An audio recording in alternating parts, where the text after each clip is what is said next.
So as soon as you click OK, then you can go ahead and start talking, PJ.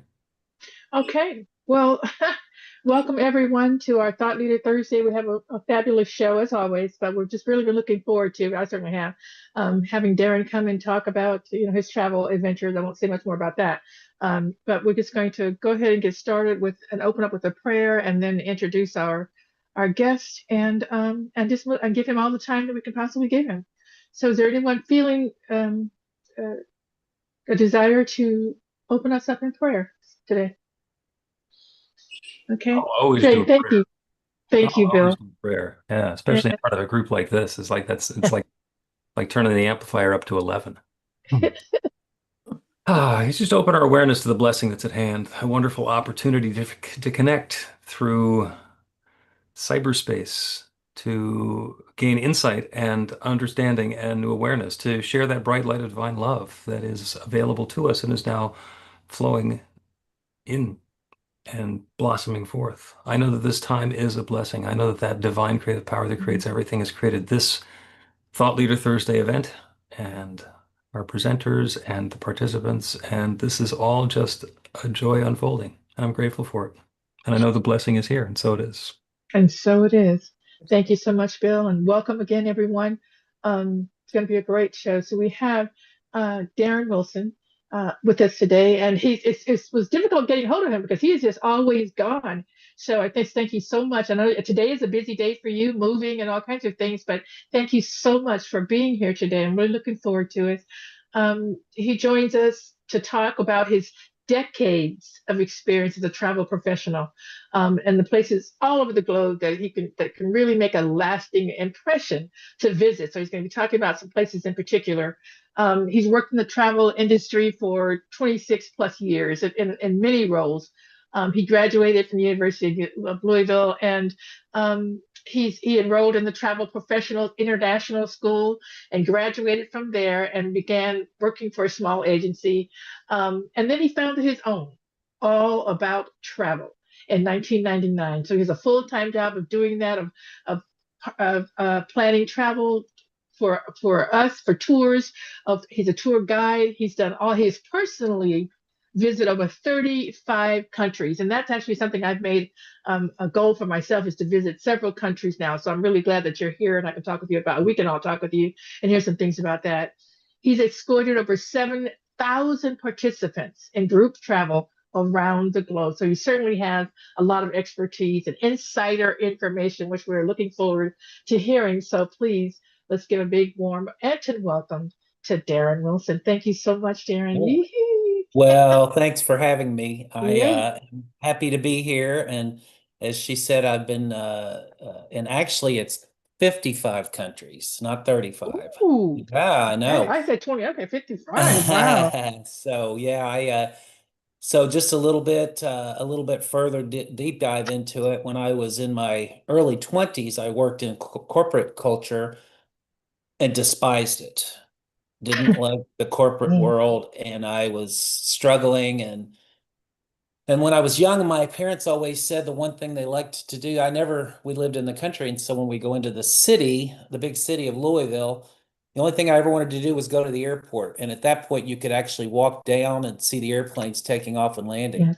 Yes. And so I knew from a young age that travel or that would always be a part of my life. And when I got into that position in my early 20s, I struggled for a while, and I just stepped back and thought, what do I like? What do I love? I wanted to see the world, and I always wanted to. And I was born in a tiny town called Turner Station. And probably to this day, most of the people in Turner Station have never been out of Turner Station, but I knew that Mm. that was not who I was. And Right. so the short version is I graduated from U of L with a business degree, and then I went on and that's when I worked in corporate. And then after that, I just thought, I can't live like this. I'm not living. I'm dwindling on the vine.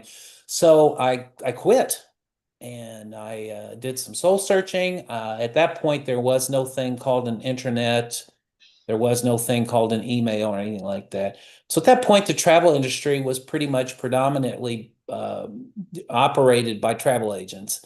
And so I went to a little school. I got their certificate, and then I knocked on doors till I got someone to hire me. And so that I worked at that office for about 9 years. And at that point, it was becoming quite clear that I was probably doing 80% of the volume of travel for them, Ooh. planning. And during that interim time, the internet started to come online. That was the early 90s. And so then fast forward, and in 1999, I met my partner, David, who we've now been together for 26 years. But he had started his own small business just before that. And he says, well, why don't you just go out on your own? And I said, okay. So I did. I just took a leap of faith and went out on my own and opened my own office called All About Travel. And the rest is history, as you say. So, you know, originally I started, I just wanted to book travel. I just loved it myself. And I wanted to have other people experience those same experiences. And so I went on to make some relationships with several schools in the area. And for many years, and Martha can actually attest, she ended up on one of my trips years ago.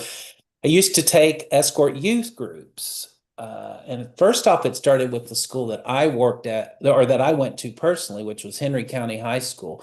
And I was determined I was going to create experiences for these kids, many of which had never even stayed in a hotel room.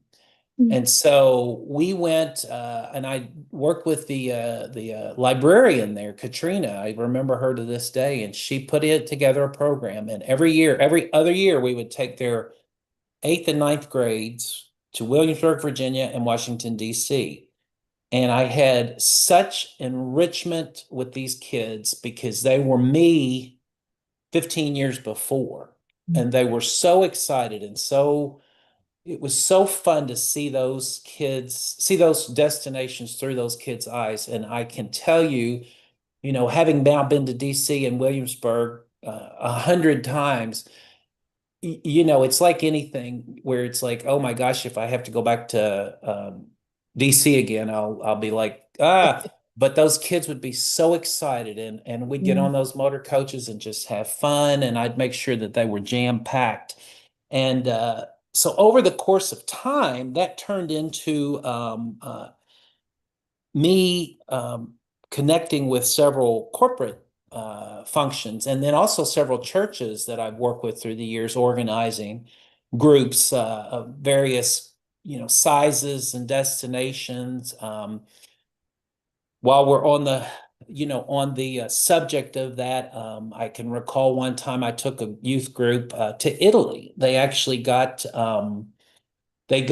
accepted to sing at the Vatican. And Oh, nice. I escorted 80, I don't remember, 85 high school Catholic girls to Italy for a week. And that was an experience. Every travel experience is an experience in and of Yeah. itself. I always say, if you can't handle the what ifs, then travel is not your thing.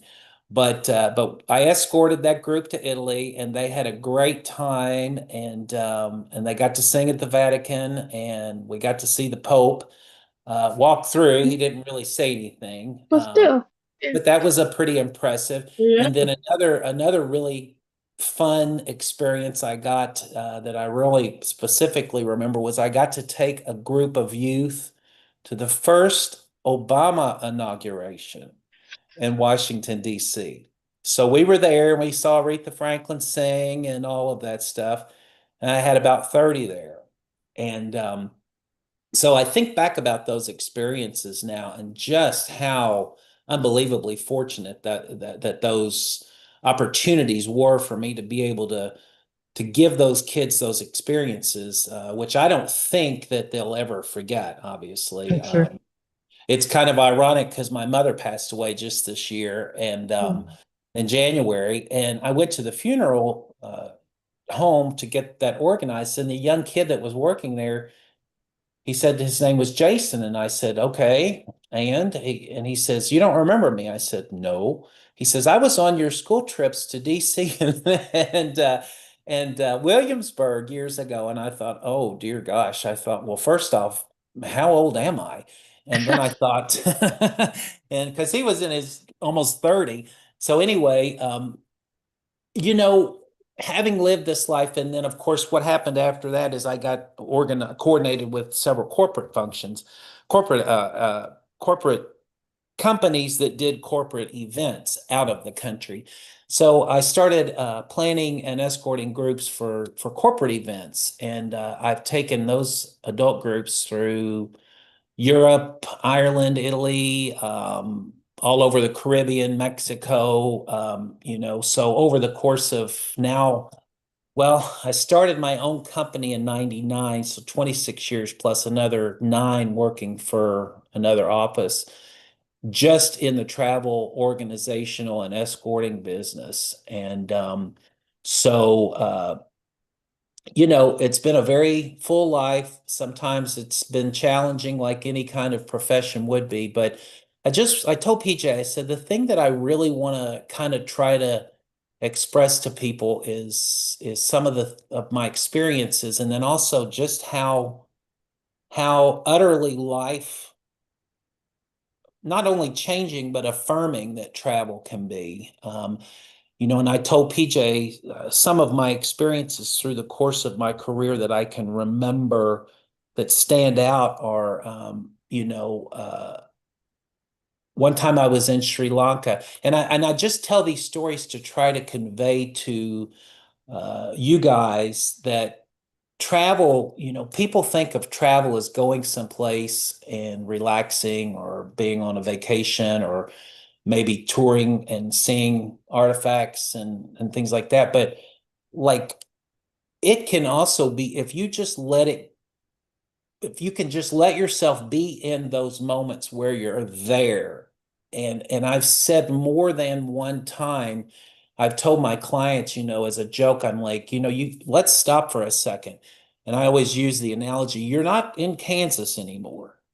Like you're standing at the foot of the Coliseum, and I always create my trips like when I do the Coliseum, just one example, I'm like, so I always do what's called the Gladiator Gate tour, which means you actually get to go down below and see where the gladiators would walk out onto the Coliseum floor.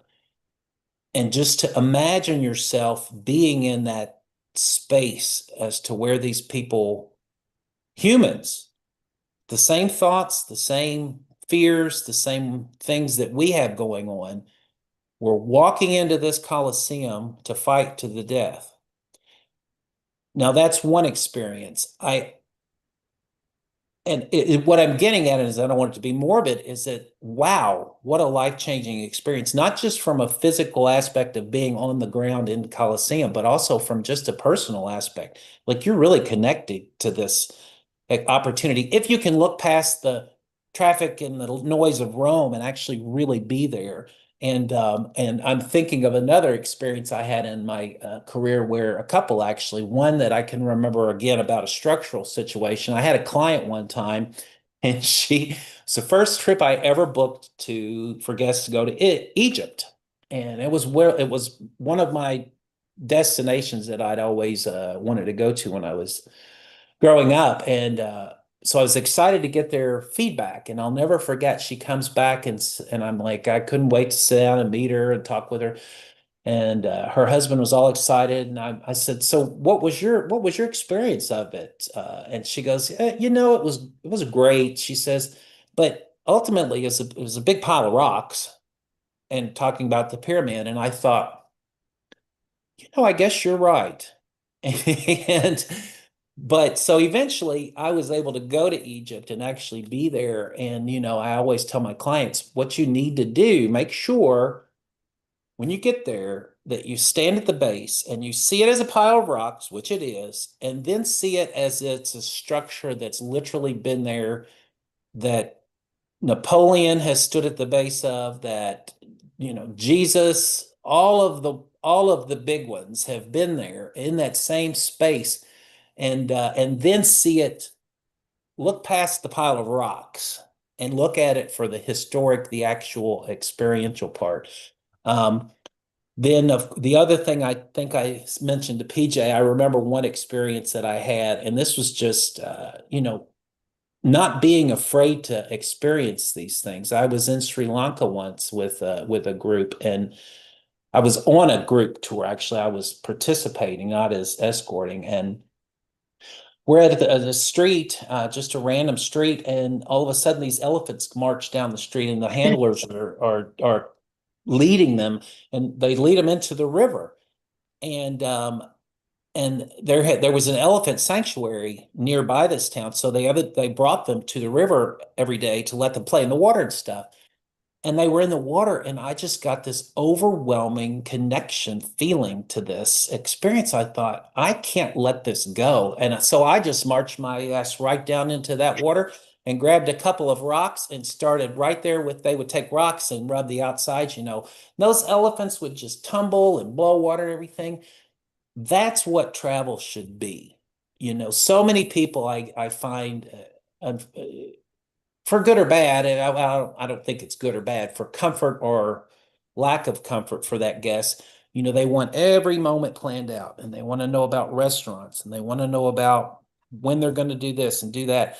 And that does get difficult for me in the planning job, because and I do understand that you want that consistency. You want to have a place to sleep, and you want to have the certainties of that. But some of my best experiences I've ever had around the globe are when I just literally walk in, or I just say, you know what? Oop. Is he frozen for all of you, or just for David? And You were frozen for a second. oh, okay. Hit my back. It's okay. Okay. I We're think you're good. back. Yeah, it said it's unstable. But anyway, I guess what I always try to convey to people now, at this point in my life, is when you do travel, use that experience to see and experience and explore where you're at, but also just let yourself go and let yourself be there. Let yourself not be afraid to get lost, to make a wrong turn. Don't be attached. Don't be afraid. Some of the things that I can tell you from my own personal experience, nowhere on this planet of Earth, and I've stayed at the highest of highs of properties, resorts, organizations that host me, that want me to sell their product, show you the best of the best, all the way down to, Motel 6s with student groups because they don't have $100 to spend on a trip. I've done the gamut. But the one thing that I found about every place on this planet is every human body is just that, a human being. They want to help. They're curious, but they also have the same concerns we have. They worry about their families. They worry about their conditions.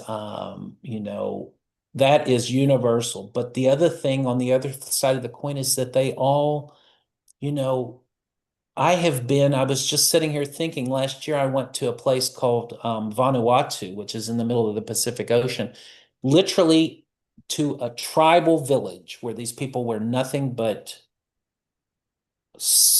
nothing, basically. They wear just, the women are breasts showing, they have a skirt on.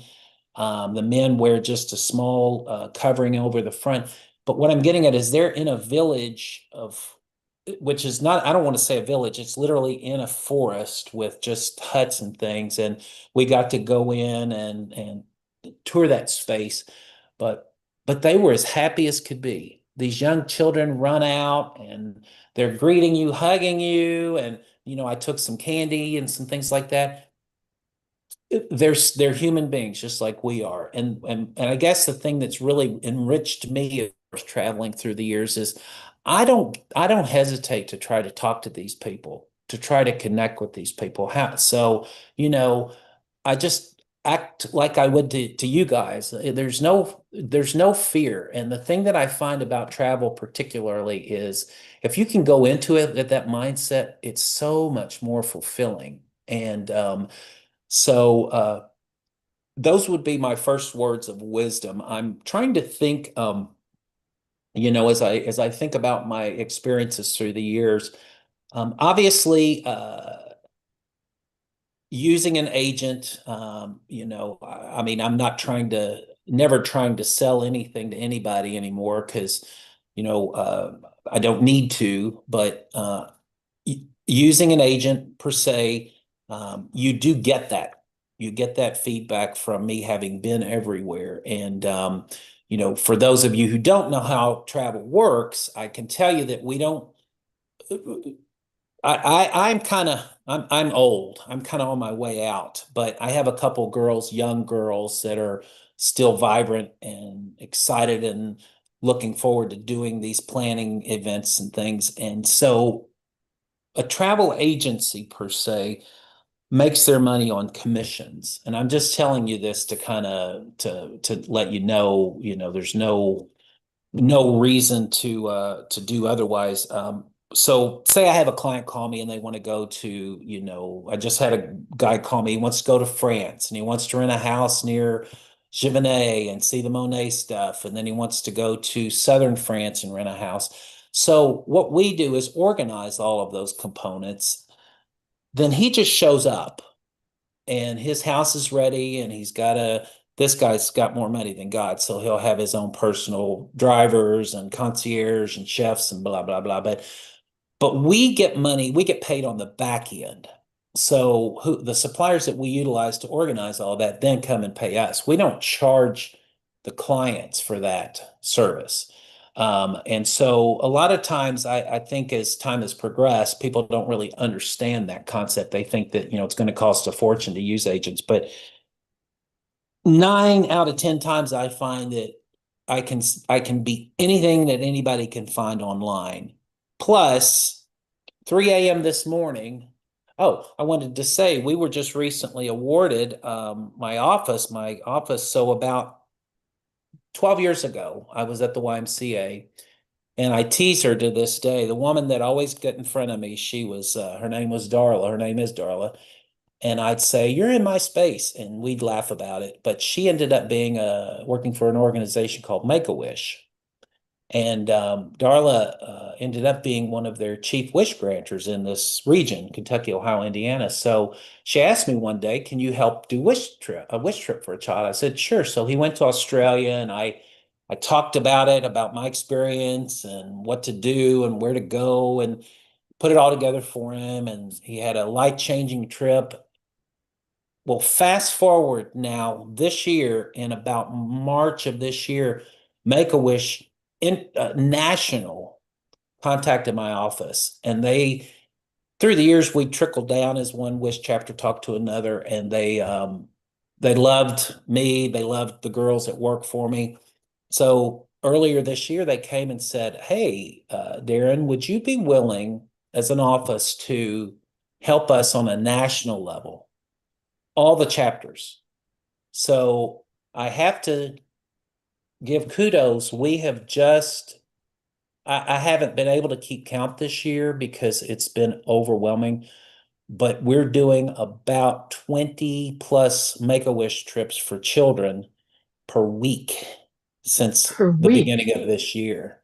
And Wow. it's national. And so we're organizing trips for these kids to go. And sometimes you'll get a rush wish. So these kids are not expected to even live either to or just past the wish. But I think that says something about agents in general, about travel planners, that if they're good at what they do, and these wish kids will get calls and texts and pictures, and they're out on some snorkeling trip I had a kid this year that I did to the Galapagos Islands. That was her wish, was to see a Galapagos penguin, which is, I mean, it would be like seeing a bird watching tour where you try to travel around the world to see a bird. So anyway, I put it together. Well, I get a text midway through this trip. She's in the islands in the Galapagos, and I'll be darned if they hadn't seen this penguin sitting perched on a beautiful rock formation out in the middle of nowhere. And the boat driver took out the little dinghy boat and took her out there. And she was taking pictures like this, holding like she was like ahead of the penguin. You know how they do with the Yeah. Tower of Pisa and stuff like that, holding these penguins. And so I get this wish trip, this photo. And I'm like, "Hey, great. I knew you could see that. I knew you could see it. I knew it was going to be there and perfect timing and things like that." Um, so anyway, what I was kind of getting back to as far as agents go in general is that I got a call last night, 3:30 in the morning, and I looked and the country code was Paris. And oh boy, something's up. No travelers ever call me just to say, "Hey, we're having a great time." Sure. When the phone rings, it's like, "Oh my God, I'm stuck," or "My flight's canceled." So of course I get on the phone, and it was a transfer service looking for some clients in the airport. But those are things that agents can bring to the table as far Darren, as perspective. yeah, Yes. Darren, I'd like to, if it's okay, I'd like to open it up for some questions because I'm sure you Yeah. talked about some things, and I'm sure people have questions on their minds, and so I'd Yeah. like to, if anyone has uh some questions that they'd like to ask Darren, please do so. Yeah, yeah. Any destination questions? Any place? Who travels here? Um, yeah, I I know travel. Martha. So I'd like to travel more, and yeah. So Sharing Cassandra's hands was up, honey.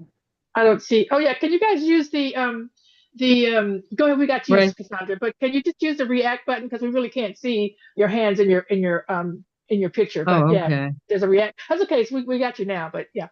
So Cassandra, you have a question? Yeah, I want to know about Barcelona because I still have in the back of my mind, even though I'm 70 plus, that I want to dance, travel, and heal. So uh yeah, I want to go to Spain because I'm good in ballroom dancing, the Latin stuff. So, but I Yeah, do want to.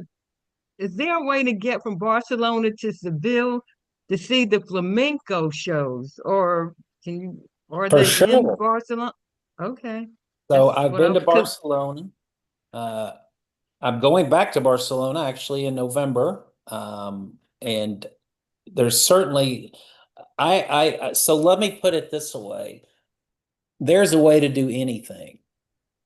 You just have to know the people that know the ways. But it's something like that is very you'd be shocked. And I just say this because, for me, even when I was not traveling, it always seemed almost overwhelming, the thought of going to Barcelona and seeing a flamenco show and so forth. Um, it's not. It's not. If you want to do that, guess what I'm going to tell you? Do it. Don't wait. Don't question. I've had more people through the years I can probably count, I can't count, who have waited until they've got a diagnosis or until they've got a situation and then tried to go. So the one thing I would like to impress, and Barcelona, beautiful city, lots of dancing. Sevilla is close. You can do a train there. And it doesn't have to be cost prohibitive, you know. Um, Times of year make a difference. Not staying in the 5-star, $1,500 night hotels. There's ways to do things like that. But if I could impress on anybody here that had a question about travel in particular, if you have it in your desire wish list, do it. Just do it. And you'll never, ever, ever, ever, ever regret it. I mean, I've Darren, never anybody come I'm back and sorry. wished I hadn't have gone to Barcelona. Do you have? Would you be willing to share your contact information if anybody has questions they want to call you up about some stuff in particular, or Yeah, are yeah. you? Yeah, could you drop that in the No, chat? I'll sure. put it in the chat for you, honey. You put Go it in ahead. chat I'll put already? it in the Yeah, chat. yeah. Great, thank you. Yeah. Because I mean, I'm sure there's lots of questions that are particular, like Cassandra and how to get to Specifics. Barcelona and the things you just said. So I'm sure she'd love to Yeah. call you up and make chit chat. I certainly have some whole lot of things. And V had her hand up, but she put it back down. She just wanted to say she's been to 112 countries, and she just loves traveling and thinks it's a beautiful thing. And thank you for being Yeah, on. yeah. Liz, did you have a question? You had your hand up and then you seem to put your hand down. So do you still have a question? We can certainly take that from you if you like. Otherwise, no problems there. Sherry's hand was up, honey. Sherry? Okay. I don't even see Sherry. Oh, there you are. There you are, darling. I see her down Yes. there. Thank you. Go ahead and unmute Sherry. You're muted, Sher. Okay, There you go. my desire and what I'm looking at is to go to Alaska, like a lot of people do, but I do want to see Meekins Lodge. It's a hunting lodge that was established around the time I was born. My mother's best friend and her husband were homesteaders up there in 1946. From Alaska, I'd like to go to Norway to explore that. Is there a way, I guess my question is, to get from Alaska to Norway over the pole? You know my answer. There's always a way. All right. Finding it.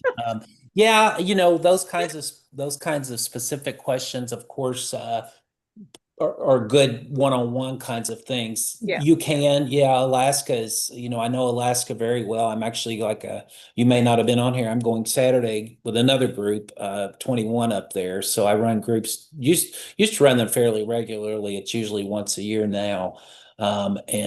And love Alaska. It's a beautiful destination. Mhm. But you probably, you wouldn't go over. You probably wouldn't go pole. Oh, well, you could fly from Anchorage over to Europe and Mhm. Oslo, which is another beautiful destination. And things to think about when you're thinking about traveling. Just as a general advice is the winds. If you're doing North America, obviously, if you're going to go to Alaska, Norway, and you don't want it to be dark the whole time, then you're going to be going now. Whereas, Yeah. when would you think you would want to go to the Southern Hemisphere? Most people don't think about that. But what's going on in the Southern Hemisphere right now? It's freezing, it's snowing. And so the winds will determine a lot of determination on cost and experience will be based on winds. Okay. Because and if, just speaking in general terms about traveling, if you're going to go to Alaska, it's a great example. You're only going to be able to really experience Alaska between like May and maybe September. It's a very short window there. Yeah. Otherwise, you're only going to be in the dark seeing the northern lights in the freezing cold. So obviously the summertime is going to be much more expensive to Mhm. go there because you've got a short window and everybody that wants to go is going to go during that window. One of my most memorable, most awesome trips was Antarctica. Absolutely stunning. Still probably one of my top fives. And you've got about a 3-month window to go there. So Antarctica is really expensive because you've got that short time frame. So what a lot of people don't realize is it's always going to be based on demand. It's supply and demand. So 3 months to go to that destination, everybody that wants to go has to go in that period. So yes, you can do Alaska, Norway, but make sure, when you Right time. think about it, like not just like I want to go, but if I have unlimited budget, then I'll go during August when it's the most expensive and I can be outside. It's daylight for 20 hours and that kind of stuff. Well, thank you. I'm Sure. gonna mute because my lawn man's here and he's making noise.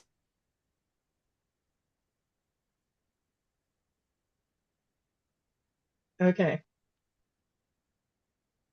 Okay. So do you have any other questions? Any other comments? right. So what else do you want to share with us, Darren? Um, you know, I look back on my experiences of travel, and I can talk about them for, for ages. I know Martha, Martha and I have known each other for a long time, and she's been a travel partner. I've been able to travel with Martha, and for those of you that know Martha, I mean, somebody like that is somebody, if you can travel like Martha, like me, go into the travel experience with an open mind and open heart, it's so much more enriching. And again, not to repeat and repeat, but the one thing is everybody is on this planet together, and it's shocking how you can go in the middle of Mongolia and they're still talking about, how they're going to pay their bills and worried about, they worry about how they're going to get their next goat or milk their horses that night, but they still have kind of the same experiential stuff as far as just any of us go as human beings. And so what I would say for anybody that travels, go into it with an open mind, expect the unexpected and be glad about it. Don't get like hysterical when a flight cancels. I've told it more clients than I can tell. Okay, let's stop now. Let's stop and breathe. As far as we know, you're not going to die right this minute. You may be inconvenienced. You will get home. That's kind of, you just have to stay even keel. And I could tell you more stories than I can count with. I've actually had clients die on my trips. I had an elderly lady die out of the country one time. I've had kids in the hospital. I've had one woman that came down with something called Guillain-Barré syndrome on one of my bus trips that we had to have her hospitalized. So, and so I mean, I've even had people die. Like I can't even say you're not going to die. She died literally out of the country. But what I'm Yes. getting at is none of that stuff, like it's always worked out. Yeah. Like, always Yeah. worked out and it always will. So, You have a um, couple more questions there, Darren? yeah. Bill? Yeah, this forgive the part of this that sounds morbid. It's not. If you had the opportunity to take one more trip, just one, Mhm. where would you go?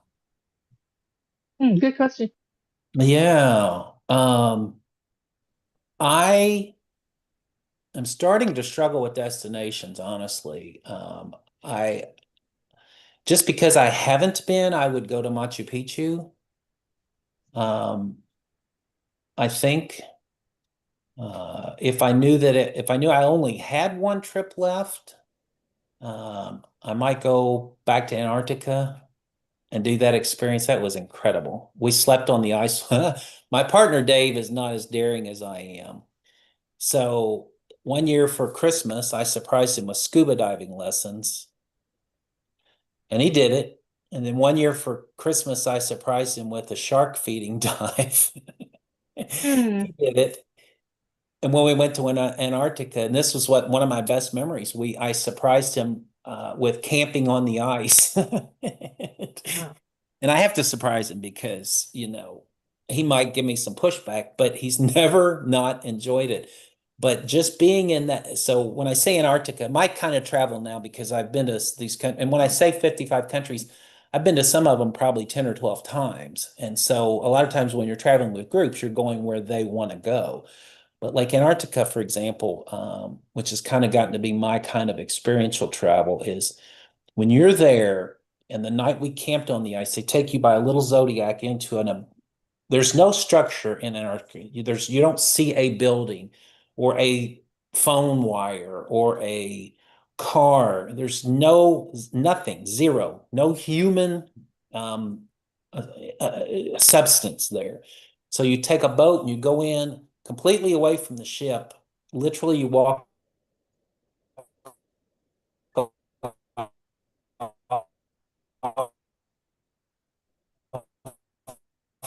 into the ice, onto the ice. So the grate is enough for you to sleep in without the wind across you.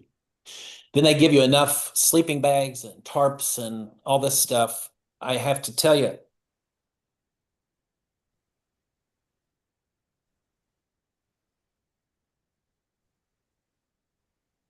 and then you lay there and there's sound, there's no motion, and you can actually hear the whale songs. And I could hear every time an iceberg would calf off, I could hear that. And that was so connecting. I mean, it was still surreal. I can almost get teary over it now when I think about it. But that would be definitely on my top list. Oh, and I thought of one other place that I've been many times that I thought was surreal, was my first African safari.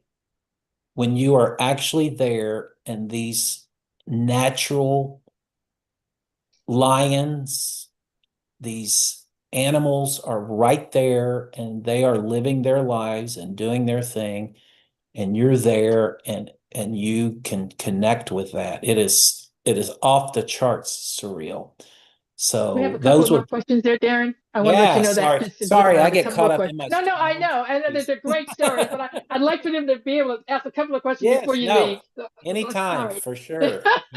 Martha, what do you got, babe? Thanks for being here, Darren, and thanks to all of you for being here. I think Darren's referring to experience that we have from all the travel. Mary Beth just asked for tips on packing. So we could talk the rest of the day for tips on packing and what we've learned, which could be summed up with take 1/3 of what you actually think you need. And remember, there's laundry everywhere you go. Yeah. The other thing was some of what Darren has demonstrated today is the value of having a travel agent. So, and the way he referred to it as their commissions based, it's important. And I've gotten so many questions about this. Why wouldn't I book just directly with the company? And it's like you absolutely can. And there's reasons to have somebody that can tell you, here's your to-do list, here's whatever.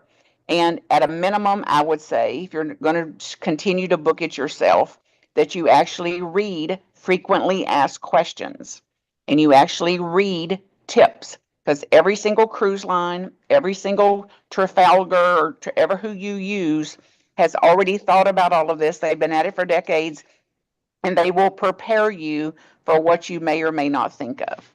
So the answers to the questions are always there, and an agent can be the one to answer them, and these already exist, as well as how to have some of these experiences without having to do it. One of my messages is, and most of you know this, is not to wait. Darren just said it, and to find a way to do it. And he calls it Turner Station, Buck Tussle, Kentucky, a young girl that free lunch and whatever else. And one step at a time, one trip at a time, one how can I get there at a time? Who knows Yeah. how to get there? How can I get there? A curiosity as a superpower and an open-hearted willingness can get us to places we never could have gotten to. And it's clear from listening to Darren today that what he does is a ministry. The way he serves people and dreams. And we worked like this together so much. He was in the ministry I was in Louisville to make these trips possible for people. We took on the first group we took out of the ministry was 80 people and 12 of them in wheelchairs. And One of them with no birth certificate. they didn't have a birth certificate, one of them, and other things. So with a heart for this, there's a way to make almost any of it happen. And not to confuse that kind of trip with a vacation. That was Yeah. a work trip, and they're very different things too. So Yeah. my encouragement is to continue to find a way and to stay curious about this. And Yeah. certainly there's a way then to do it for people that which is a part of our heart of ministry now, that we took on every one of these trips we took somebody with us. And every year, part of my benefactory work is to make sure I take somebody on a cruise that would not likely ever be able to go on a cruise. And I cannot say enough about how fulfilling that is. So Thanks, Well, Martha. and let me give you my guidance, Martha. Whenever I have a client that asks about packing, I say, so 2 weeks ahead of time, pack your suitcase. 2 days ahead of time, unpack it and put half back, and you're good. People go crazy with packing, but I use this all the time. You're not going to Mars. I've not been anywhere on this planet that doesn't have a store to buy underwear or brasiers or anything like that. Don't panic. Don't panic. You get somewhere and you've forgotten something. Don't ruin your trip. I have people that do that. It's surprising. And then, I just wanted to share with, I forgot what I was going to say, something about when we've gone before with Dave, he's so unaware when we travel. Dave's my partner. But oh, I know what it was. So we were using the example of using agents versus using others.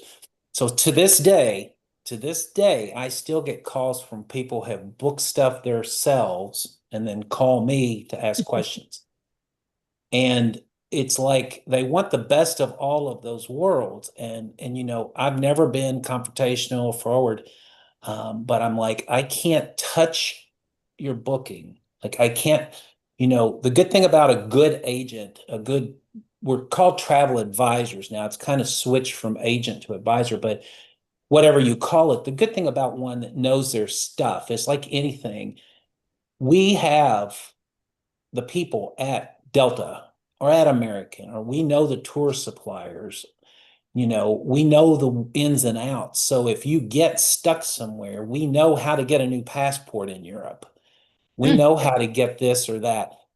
But I can guarantee you, if you go to Costco to get your $200 gift card and your passport gets stolen in France, I'd like to know who you're going to call. Those are the calls I get. Like, I need help. And I'm like, yeah, you do. And so that's the difference. It doesn't cost any different, but you have those 35 years of experience. So if you were Yeah. going to go to a doctor to have a heart transplant, would you want somebody from Costco or somebody that's done it 35 years? Yes, indeed. Those are easy answers, Yeah. I feel like We I have have to another get in. question. I feel We like have I've got another to get in question, too. here. My laws on travel. I also tour guide, and my laws on travel are no new shoes. Carry on. Yeah. Hello. Yeah. Michelle, you have a question? You want to go ahead and unmute? You okay?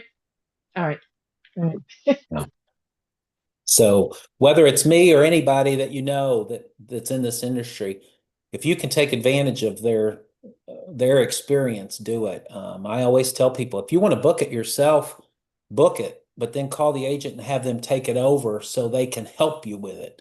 I have clients that do their research and do their digging and book a cruise, but then I call the company and take it over so I can be a benefit to them and share my experience. But so that you can even do that, if that comes down to brass tacks.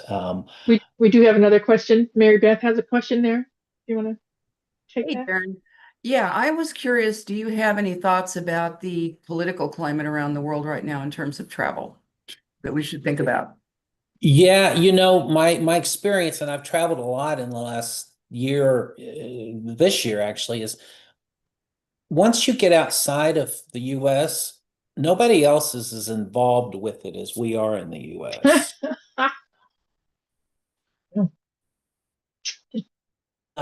Amsterdam about a month ago and all over Europe, actually 4 countries in Europe.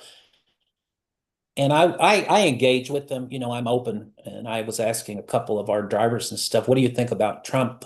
And what do you think about the situation? They're like, well, I don't.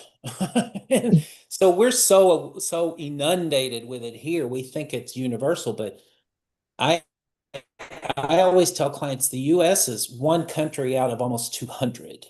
We're not, everybody else has got their own stuff going on. So what I'm getting at is it's really not a thing. I've never had any opposition or any pushback about it. So yeah. Good.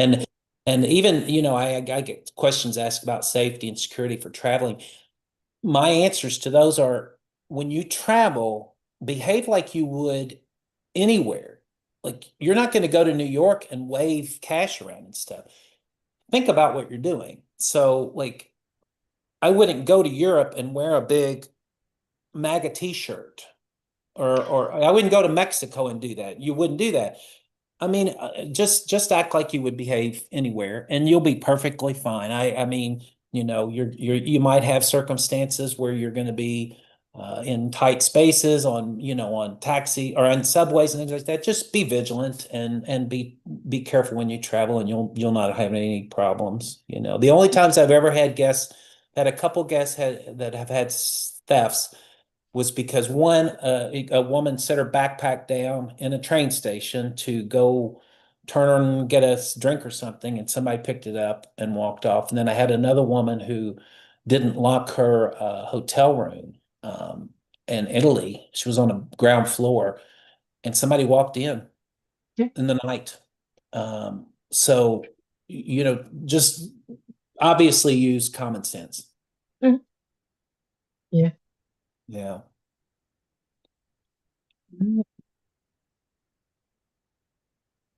What else? Who else Yeah. wants to go somewhere? Well, I just want to share this story that because you were just talking about, just kind of going and being in the place and just, being with the people and just whatever it is. And the first time I went to Vietnam, you land at midnight, and we had reservations, we had all of that, and of course all of that was back at the house. We didn't bother to put it in our suitcase. So we got there and we just asked the taxi driver, and he took us to like his brother's house. We stayed there for like 2 weeks and just and ate food with them, and just it was amazing. It was amazing. So really, your whole thing about just relax and be calm. They've got lives. They've got work that they do. There's a number of things, and there's so many people. And I've been in a lot of places where that seems to be who I am. I don't seem to pay attention to details, and people will help you. People will help you. They're kind. They love sharing their country with you, their food, their all the things that they do. So that's my experience with traveling. It's always been beautiful. It's always been beautiful, no matter how crazy I am. Yeah, it's the Yeah, truth. it And is. you don't Yeah. have to worry so much about language differences You anymore. don't. English is You don't. pretty much universal. Google Translate works. I mean, you can get basic concepts across to anywhere on this planet. I've been to a few countries where it was really, really remote. Even that tribe in Vanuatu that I went to, where they were, walking around naked. One designated person had been to school and learned English, so he would translate.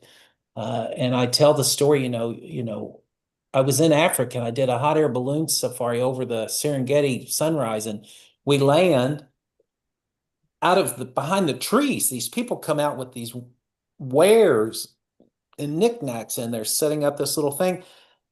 They had credit card machines. I mean, you Wow. can't go anywhere anymore, hardly. It's almost impossible that you can't just get around easily. Yeah.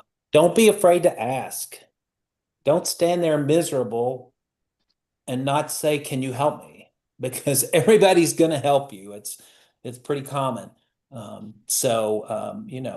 Like PJ was saying, make sure that you have your passports together. Make sure you use your common sense, but also have fun.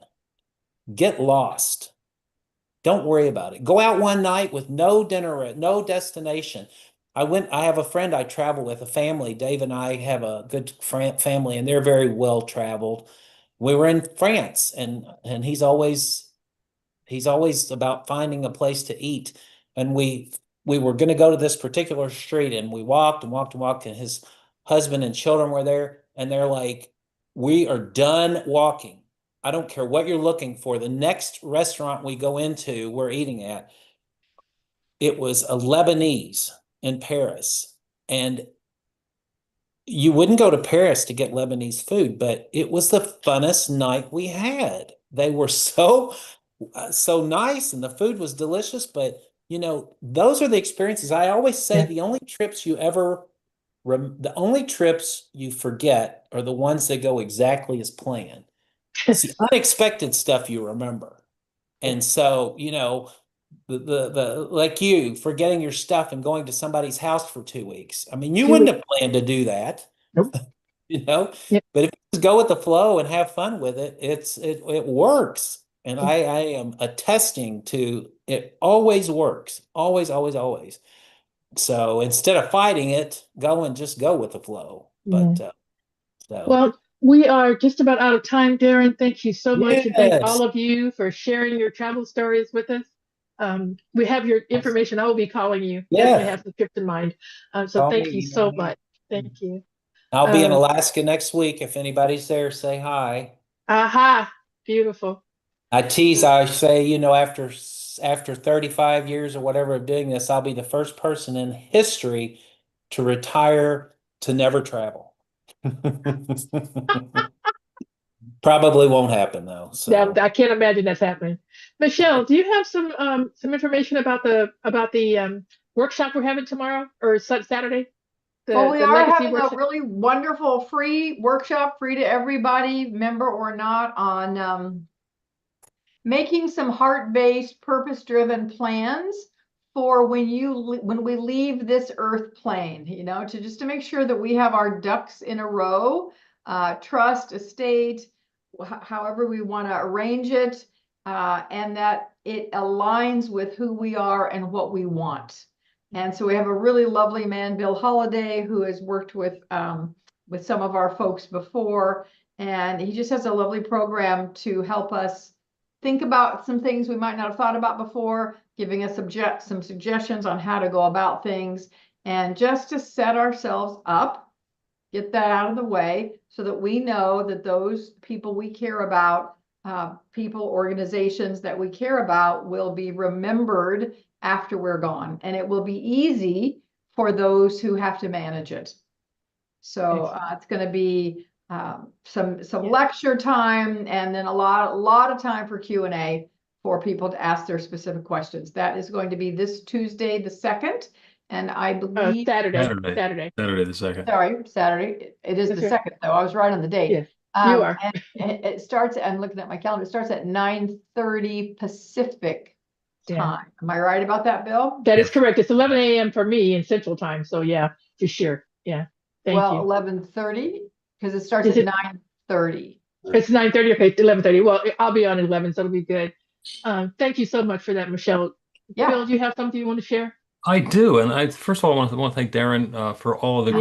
great travel places to go. The Antarctica is wonderful, and Barcelona is great, and Mongolia is spectacular. But the travel destination is Kansas City, specifically Unity Village for the Anton Retreat, which is coming up the first week in October. You like how I did that?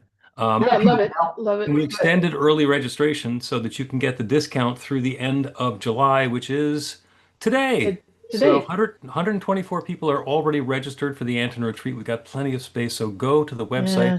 and register now. You deserve to be there. If you can't make it in person, virtual registration is also open. That is going to be something wonderful. You see that I'm wearing an Anton polo shirt. Yeah, you These are. have just become available to the public. The merch store is online. Just go to the store menu and it's got the Anton branded merch, and you can pick one of those up for yourselves. Details about that are going to be coming out in the newsletter, which is on the 1st of August, which is tomorrow. Great. Thank you. Steve, do you want to share a little bit about the Interfaith Awareness Week? I think you have a little message in the chat Absolutely. about that. Yeah. Starting on the August 10th to the Yeah. 16th, we got 40 Zoom presentations, including one by Anton. Mhm. And the one by Anton is called something like New Thought for the World. Mm. We have presentations from Jerusalem, from Nigeria, throughout Canada, United States, all over the world. And the presentations are just enormous. They're like looking at your different faiths and finding the specialness of each faith. We even have Wiccan priestesses doing programs. I put into the chat the website, and all you have to do is go to the website. You don't have to leave your house. You don't have to travel. I'm sorry. Travel Unless you want to. unless you want to. And there's no place to travel to. I'm sorry. Oh. But the idea is that throughout the world, people will be coming in and recognizing that all people of all religions, of all faiths, have a right to be respected and loved. Okay. Beautiful. Thank you, Steve. Thank you so much. Thank you all so much for being here. We are right at the top of the hour. Beautiful time. Again, thank you, Darren. Thank you, Martha, for letting me know about this wonderful man. And and great food from Steve. Thank you all so much, and we'll see you at our next meeting. Thank you.